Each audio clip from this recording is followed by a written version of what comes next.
Very good morning guys, और आप सभी लोगों का स्वागत है टीम इनविंसिबल के इस यूट्यूब चैनल पे। और मैं रितेश रंगारी दोबारा आपका स्वागत करता हूं। आज ये वीडियो रिकॉर्ड करने का एक बहुत स्पेशल रीजन है। एक ऐसा सवाल जो शायद से बहुत सारी टीम्स के पास में नहीं आया होगा, लेकिन इस सवाल पे वीडियो रिकॉर्ड करना और इस सवाल का आंसर जो है वो हर किसी तक पहुंचाना बहुत ज्यादा जरूरी है। तो इस वीडियो को सबसे पहले तो आप अपनी सारी टीम के साथ में शेयर कीजिएगा। हो सकता है उनके पास में ये सवाल या तो अब तक आया ना हो, या फिर कोई एक बड़े लीडर जैसे ही उनसे कांटेक्ट करते हैं और जिन्होंने बाइनरी कॉन्सेप्ट में स्पेशली काम किया हो, तो डेफिनेटली ये सवाल कभी ना कभी आएगा। तो सवाल क्या है? सवाल ये है कि बाइनरी कॉन्सेप्ट इंडिया में जो है लॉन्ग टर्म सर्वाइव नहीं करते हैं या लॉन्ग टर्म सस्टेन नहीं करते, राइट।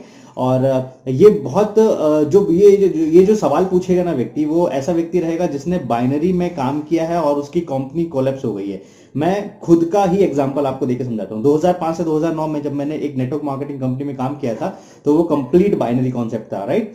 और वो कंपनी इतने एग्रेसिवली पैसा डिस्ट्रीब्यूट कर रही थी कि वो कंपनी बहुत जल्दी जो है मिलियनर्स भी बना रही थी और पैसा भी बड़ी मात्रा में बांट रही थी, एक बड़ा मार्जिन भी बांट रही थी, लेकिन वो कंपनी भी सर्वाइव नहीं कर पाई। और सिमिलरली जब मैंने 2010 में खुद की नेटवर्क मार्केटिंग कंपनी भी शुरू किया था, तो वो कंपनी भी सेम कॉन्सेप्ट पे थी। वो कंपनी बाइनरी थी और उस कंपनी में भी हम लोगों ने ढेर सारा पैसा और ढेर सारा मार्जिन जो है वो रखा हुआ था, लेकिन हम लोग भी उसको सर्वाइव नहीं कर पाए। क्योंकि बाइनरी, एक तो कॉन्सेप्ट समझना और बाइनरी कॉन्सेप्ट सुनना, ये दो अलग अलग चीजें हैं। सबसे पहली बात तो नेटवर्क मार्केटिंग में एक तो मैंने आपको बताया था कि बाइनरी कॉन्सेप्ट बहुत हैवी कंपाउंडिंग ग्रोथ जो है वो क्रिएट करता है, ठीक है। बहुत बड़ी कंपाउंडिंग ग्रोथ क्रिएट करता है। और इस कंपाउंडिंग ग्रोथ के कारण क्या होता है कि बहुत एग्रेसिवली जो है पे आउट्स निकलना स्टार्ट होते हैं। तो इनफैक्ट कई बार सॉफ्टवेयर जब कैलकुलेट करता है, तो ये जो है फाउंडर या टीम या मैनेजमेंट के एक्सपेक्टेशन के बाहर हो जाता है कि इतने सारे मैचिंग्स कैसे हो गई और इतनी एग्रेसिव मैचिंग कैसे हो गई और इतना बड़ा पे आउट जो है वो कैसे जनरेट हो गया, राइट। तो इसका हल क्या है? इसका हल देखिए, समझिए। ये बिल्कुल उसी तरीके से जैसे हमारा माइंडसेट प्राइसिंग को लेके होता है कि काफी लोग ये सोचते हैं कि 50 रुपए की चीज को 500 रुपीज में बेचा जाता है महंगी कंपनियों के द्वारा, जबकि फैक्ट ये नहीं है। फैक्ट ये है कि उनमें जो प्रोसेस यूज होती है, उसमें जो इंग्रेडिएंट यूज होते हैं, जो टेक्नोलॉजी यूज होती है, उनकी कॉस्ट इतनी होती है। मतलब सीधी सी बात है कि केसर की कीमत, अगर केसर किसी प्रोडक्ट में इंग्रेडिएंट है तो केसर की कीमत ली जा रही है आपसे, तभी उस प्रोडक्ट की क्वालिटी इतनी ज्यादा सुप्रीम है ना। और उसी की जगह पे जो लो कंपनीज होती हैं, जो लो क्वालिटी वाली कंपनीज होती हैं, वो क्या करती है? सिंपल एक मान लीजिए कि कोई फ्लावर यूज कर लिया है, कोई ऐसा इंग्रेडिएंट यूज कर लिया है जो बहुत आसानी से अवेलेबल है, उसके पर किलो की जो कॉस्ट है वो बहुत ज्यादा सस्ती है, राइट। तो ऐसे इंग्रेडिएंट यूज करके तो आप कभी भी क्वालिटी को भी इस तरीके से कंपेयर नहीं कर सकते। सिमिलर जैसे एक माइंडसेट चलता है देसी विदेशी को लेके, तो ये भी जो माइंडसेट है ना, ये सिर्फ और सिर्फ माइंडसेट ही है, ठीक है। और ये माइंडसेट जनरली वही व्यक्ति पूछेगा जिसने नेटवर्क मार्केटिंग में बहुत समय तक काम किया है, बाइनरी कॉन्सेप्ट में काम किया है, बाइनरी कंपनी को कोलैप्स होते हुए देखा है, बाइनरी कंपनी को बैंकरप्ट होते हुए देखा है, बाइनरी कंपनी को बंद होते हुए देखा है, नेटवर्क डिस्ट्रॉय होते हुए देखा है। और ये बिल्कुल जायज सवाल है, लेकिन सबसे बड़ी बात यह है कि इसके लिए आपको बाइनरी कॉन्सेप्ट का सही नॉलेज होना चाहिए। तो मैं आपको सबसे पहले समझाता हूं कि ये होता क्यों है। नेटवर्क मार्केटिंग में जब भी कोई कंपनी स्टार्ट होती है, स्पेशली बाइनरी कॉन्सेप्ट के साथ में, और जब वो अनलिमिटेड डेप्थ तक पैसा देना स्टार्ट कर देती है, तो आप समझिए कि जब बड़ा नेटवर्क क्रिएट होता है और लेट से कि अगर आपने कैपिंग नहीं की उस चीज की, ठीक है, जितने भी कमीशन में आपने डिस्ट्रीब्यूट किया, मान लीजिए कि आपने जनरल कमीशन बांटा, लोग कार फंड बांटते हैं, मोबाइल फंड बांटते हैं, ट्रैवल फंड बांटते हैं, हाउस फंड बांटते हैं, तो ये सारी चीजें जो है अगर आपने इसको एक कैपिंग के अंदर नहीं रखा, तो जो बड़ा नेटवर्क जिसने क्रिएट कर लिया है, लाखों का नेटवर्क क्रिएट कर लिया है, उसके पीवीज एक्यूमुलेट करने की लिमिट नहीं रहेगी, ठीक है। और अगर अनलिमिटेड डेप्थ तक अगर आपने पैसा दे दिया है और डेली मैचिंग को भी लिमिट नहीं किया है, तो दिक्कत ये होगा कि ये सट्टे के बिजनेस के टाइप परफॉर्म करता है। ये मेरी लैंग्वेज है और मैं आपको आसानी से समझाता हूं। तो बिल्कुल सट्टे के बिजनेस में जैसे आप प्रेडिक्ट नहीं कर सकते हैं कि कितना ज्यादा बड़ा पैसा आपका निकलने वाला है अचानक से जो है, और जो बुकीज वगैरह होते हैं, वो बुकीज भी इस तरीके से करते हैं कि उन्हें भी अंदाजा नहीं होता है कि किसका पैसा फंसेगा कितना। मतलब बिल्कुल शेयर मार्केट की बात कर सकते हैं। तो शेयर मार्केट को लेके भी जैसे प्रेडिक्शंस हैं लोगों के, कि जिन्होंने शेयर मार्केट को दूर से देखा हुआ है, तो वो शेयर मार्केट को ये समझते हैं कि ये कंप्लीट लॉस वाला मॉडल है, ये यहाँ पे शेयर मार्केट में पैसे लगाने वाला जो है वो हारता ही है, या आप बोल सकते हैं कि उसका लॉस ही होता है, राइट। जबकि ऐसा नहीं है, शेयर मार्केट में लोग पैसा भी बना रहे हैं। तो होता क्यों है? बाइनरी में जब तक कैपिंग नहीं होगी, और जब तक कैपिंग नहीं होगी, और जब तक उस मॉडल को, बाइनरी को अच्छे तरीके से नहीं बनाया जाएगा, तब तक बाइनरी कंपनी जो है वो कोलैप्स करती रहेंगी। अब हम लोग बात करते हैं एटॉमी की। एटमी में बहुत अच्छे से दो चीजों को बैलेंस किया गया है। पहली चीज हम लोग बात करते हैं जनरल कमीशन की।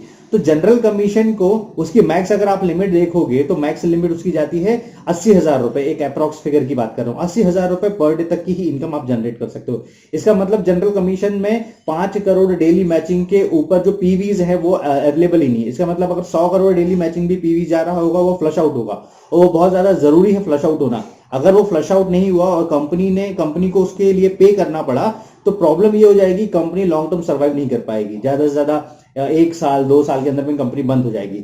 दूसरी मैं बात समझाता हूं, एक टर्म होती है, इसको बोलते हैं वैलिडेशन। ये थोड़ी सी टेक्निकल टर्म है, स्टार्टअप में यूज की जाती है। तो वैलिडेशन का मतलब होता है कि कोई भी चीज मार्केट अडॉप्ट कर रहा है या नहीं उसका वैलिडेट करना, उसे वैलिडेट करना। जैसे प्रोडक्ट वैलिडेशन होता है, बिजनेस आइडिया वैलिडेशन होता है। तो सिमिलरली ये एक जो बिजनेस आइडिया है बाइनरी को लेके नेटवर्क मार्केटिंग में, ये एटमी में वैलिडेटेड है। मतलब करीब 10 साल 11 साल हो गया है, 11 साल से कभी भी कोई क्रैश नहीं हुआ है। ठीक है, अगर क्रैश नहीं हुआ है, कभी कोई कमीशन बांटने में प्रॉब्लम नहीं गई है, तो इट मींस ये वैलिडेटेड है और ये अगले 100 साल, और अगर 100 साल में धरती खत्म नहीं होती तो डेफिनेटली अगले 1000 साल तक भी ये सर्वाइव कर सकता है। राइट, बहुत प्रैक्टिकल मॉडल बनाया गया है। अब मैं आपको मास्टरशिप बोनस के बारे में बताता हूं। जनरल कमीशन के बारे में आप समझ गए। मास्टरशिप बोनस में कंपनीज क्यों बंद होती है, बाइनरी कंपनीज? क्योंकि जब बड़ा स्ट्रक्चर होता है तो लोग पिरामिड स्कीम के हिसाब से पैसा बांटना स्टार्ट करते हैं। इसका मतलब जितना ऊपर वाली रैंक वाला व्यक्ति रहेगा, जितना हाई रैंक वाला व्यक्ति रहेगा, उसको उतना ज्यादा मार्जिन मिलेगा। जबकि प्रैक्टिकली अगर आपके पास में बड़ा वॉल्यूम है, ठीक है, और अगर आपके पास में बड़ा वॉल्यूम है, बड़ा नेटवर्क है, तो उस वॉल्यूम या नेटवर्क पे अगर आप किसी पर्टिकुलर प्रोडक्ट पे कम मार्जिन भी दे रहे हैं तो भी आप एक बड़ा प्रॉफिट क्रिएट कर सकते हैं। तो हमारे यहाँ पे जो पैसा डिस्ट्रीब्यूट होता है, इसका अगर आप लेवल देखेंगे तो टोटल 20% डिस्ट्रीब्यूट होता है ग्लोबल टर्नओवर का। राइट, 20% में 10% सिर्फ और सिर्फ सेल्स मास्टर को जाता है। राइट, इसके बाद में बाकी का जो 10% है वो डिस्ट्रीब्यूट होता है डायमंड मास्टर से लेके इंपीरियल मास्टर तक। अब डायमंड मास्टर से इंपीरियल मास्टर तक जो डिस्ट्रीब्यूट होता है वो भी डिक्रीजिंग ऑर्डर पे डिस्ट्रीब्यूट होता है। डिक्रीजिंग मतलब घटते हुए क्रम पे डिस्ट्रीब्यूट होता है। इसका मतलब डायमंड मास्टर को मिलेगा 5%, उसके ऊपर जाएंगे तो उसको मिलेगा 2.5%, फिर ऐसा कम होते होते इंपीरियल मास्टर को जो टोटल ग्लोबल रेवेन्यू का पैसा मिलता है वो मिलता है 0.3%। क्यों? तो उस टाइम पे इंपीरियल मास्टर का नेटवर्क जो है वो लाखों में होगा, ठीक है, और बहुत बड़ा नेटवर्क होगा। उस बहुत बड़े नेटवर्क का ग्लोबल टर्नओवर का 0.3% का वैल्यू बहुत ज्यादा होता है। अब बाइनरी कॉन्सेप्ट में एटमी के मॉडल को इस तरीके से बैलेंस किया गया है कि किसी भी हाल में जो आपका पे आउट है, बड़े से बड़े रैंक वाला पे आउट है, वो आपका पे आउट 50 लाख से 70 लाख, या फिर आप बोल सकते हैं कि 80-90 लाख या 1 करोड़, मतलब इसी फिगर के बीच में हमेशा रहेगा। कभी भी इससे एक्सीड नहीं करेगा। ठीक है, कभी भी इससे बढ़ने वाला नहीं है। अब कभी भी इससे बढ़ने वाला नहीं है, इसका मतलब क्या होगा? इसका मतलब कंपनी सेफ है ना। कंपनी कभी भी कोलैप्स नहीं होगी, कभी भी खत्म नहीं होगी, क्योंकि उसकी मैक्सिमम लिमिट जो है पैसा बांटने की वो डिसाइडेड है। फिर जो बोनस भी मिलते हैं वो बोनस वन टाइम है। कैश बोनस जो मिलता है वो वन टाइम मिलता है, मतलब अगर आपने एक बार रैंक अचीव किया तो आपको वन टाइम मिलेगा। ठीक है, तो ये इस तरीके से बैलेंस किया गया। मतलब जनरल कमीशन का भी मैक्सिमम लिमिट तय है 80,000 रुपए पर डे, और मास्टरशिप बोनस का जो मैक्सिमम लिमिट है वो भी तय है 50,000 से 70 लाख रुपए, है ना। तो एक इंपीरियल मास्टर जो है मैक्सिमम इतना ही अर्न कर सकता है। तो ये बात समझना जरूरी है। अब जो दूसरी मार्केट में बाइनरी कंपनी चल रही है, मैं उनके बारे में समझाने की कोशिश करता हूं, इंक्लूडिंग मी। मतलब मैंने भी जो बाइनरी कंपनी चलाई थी, हम लोगों ने जब उसको स्टार्ट किया था, तो मैं एक बाइनरी कंपनी का एग्जांपल देता हूं, 2005 से 2009 के बीच में रन हुई थी। तो बहुत आसान उन्होंने एक किट बना दिया था। एक किट को परचेस करना पड़ता था लेट से 7,500 से 10,000 रुपए के बीच में, और पहली 3 मैचिंग पे ही, मतलब 1:2 का रेशो चलता था। लेफ्ट में 1, राइट में 2 होना चाहिए, 2:1, 1:2 इस तरीके से। अब जैसे ही ये मैचिंग होती तो सिर्फ 3 ज्वाइनिंग में आपको 1,500 से 2,500 रुपए मिल जाता था। ठीक है, अब समझने की कोशिश कीजिएगा। इसके बाद में नेक्स्ट 9 ज्वाइनिंग जैसे ही आपकी हो जाती थी, मतलब 4 लेफ्ट साइड में, 5 लेफ्ट राइट साइड में, इस तरीके से नेक्स्ट ज्वाइनिंग जो होती थी, 5 या 9 ज्वाइनिंग्स होती थी, उसी में आपका जो टोटल कमीशन है वो करीब करीब पहुंच जाता था 7,500 रुपए से 10,000 रुपए के बीच में। मतलब व्यक्ति 10-15 लोगों की ज्वाइनिंग या 10-15 लोगों की पार्टनरशिप करने के बाद में ही जो है उसको पैसा जो उसका निकल जाता। तो लोग उसको इन्वेस्टमेंट के तरीके से लेते थे कि उन्होंने 7,500 से 10,000 रुपए डाला और वो पूरा पैसा जो है वो रिकवर हो गया, और बड़ा इजी साउंड होता था ये। लेकिन प्रॉब्लम ये होती थी कि जब ये बड़े नेटवर्क में परफॉर्म करता था तब ये बहुत ज्यादा एग्रेसिव हो जाता था, तब इसका बड़ा रूप जो है वो सामने आता था। और वो बड़े रूप को बैलेंस करने के लिए आपको अगले 100 साल का देखना पड़ेगा। मतलब 100 साल के बाद में भी अगर कोई बाइनरी कंपनी भी आ जाए तो बाइनरी कंपनी को हर हाल में बैलेंस रखना ही रखना पड़ेगा। तो ठीक है, तो ये बहुत ज्यादा क्लियर पॉइंट है। तो ये बात बिल्कुल सही है कि बाइनरीज कंपनीज जो है वो ज्यादा सर्वाइव नहीं करती हैं, लेकिन ये बात बिल्कुल गलत है कि एटमी बाइनरी कंपनी है इसलिए बंद हो जाएगी, राइट?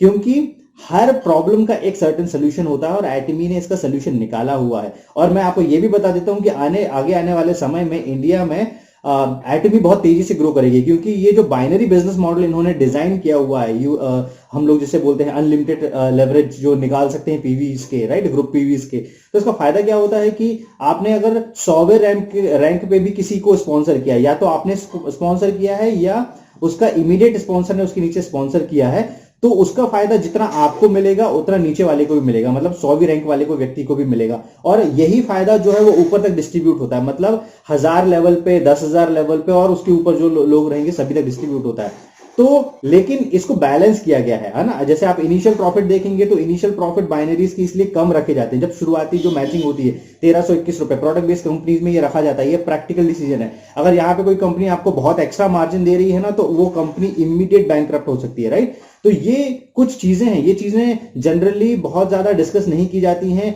आम नेटवर्कर्स को बहुत ज्यादा पता नहीं है, या तो उन लोगों को पता है जिन्होंने इसमें एक्सपर्टीज की है, जिन्होंने बाइनरी में बार बार फेल हुए हैं, या उन लोगों को पता है जिन्होंने बार बार ये सुना है कि बाइनरीज फेल हो जाता है। तो बाइनरीज फेल होता है, लेकिन कुछ सिलेक्टेड रीजन की वजह से फेल होता है, सारी बाइनरीज फेल नहीं हो सकती। हो सकता है कि इसके बाद में भी, एटमी के बाद में भी कोई एक XYZ कंपनी अगले 100 साल के बाद में आए, वो इससे एक बेहतर कॉन्सेप्ट लेके आए, एक बेहतर बैलेंसिंग लेके आए। इसलिए हम लोग अपने जो प्लान है उसको क्या बोलते हैं, वेल बैलेंस्ड प्लान। तो वेल बैलेंस्ड प्लान होने का मतलब क्या होता है कि बाइनरी में आपको जो हाई कंपाउंडिंग ग्रोथ मिलता है उसको भी बैलेंस किया जा सके, राइट? ऐसा ना हो कि हाई कंपाउंडिंग ग्रोथ एग्रेसिवली बढ़ना स्टार्ट हो और कंपनी को इतना पैसा बांटना पड़े कि वो उनके लिमिट के बाहर हो जाए। और जैसे ही कंपनी के लिमिट के बाहर कोई पैसा हो जाएगा, जो कि बाइनरी में जनरली होता है, तो कंपनी जो है बैंकरप्ट हो सकती है, कंपनी शट डाउन हो सकती है।